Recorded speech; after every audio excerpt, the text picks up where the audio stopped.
Tag with abstract noun, যা দেখা যায় না, ধরা যায় না, ছোঁয়া যায় না, কিন্তু অনেক সময় একটু ডিফিকাল্টি হয়ে যায়।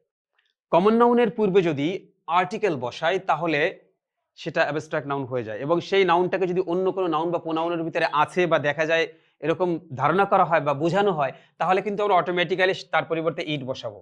দি father rose in her, rose rise rose, তার মানে কি ডিডেন্ট হি না, কিন্তু ডিডেন্ট ইট হবে। এইখানে ফাদার বলতে পিতৃত্ব বোধকে বোঝানো হয়েছে। The mother in Tina save the baby, saved ভি2। The mother in Tina, টিনার ভিতরে যে মাদার আছে মানে মাতৃস্নেহ, মাতৃত্ব বোধ, তাহলে ডিডেন্ট ইট।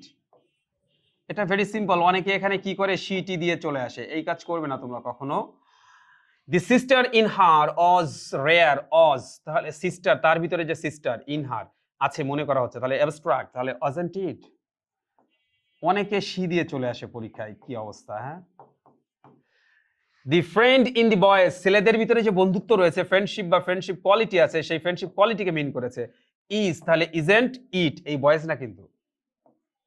তাহলে আমরা যেন আর এই ভুলটা না করি যে এখানে ফাদার আছে হি দিব, মাদার আছে শি দিব, সিস্টার আছে শি দিব, ফ্রেন্ড আছে হি দিব। নো, এগুলো সবাই অ্যাবস্ট্রাক্ট নাউন, এবং এই কোয়ালিটিটা এই যে রোজ, সরি, তার ভিতরে, টিনার ভিতরে, তার ভিতরে, বয়েজদের ভিতরে আছে, এটা ধরে নেওয়া হচ্ছে বা বোঝানো হচ্ছে। অতএব এরা সবাই অ্যাবস্ট্রাক্ট নাউন।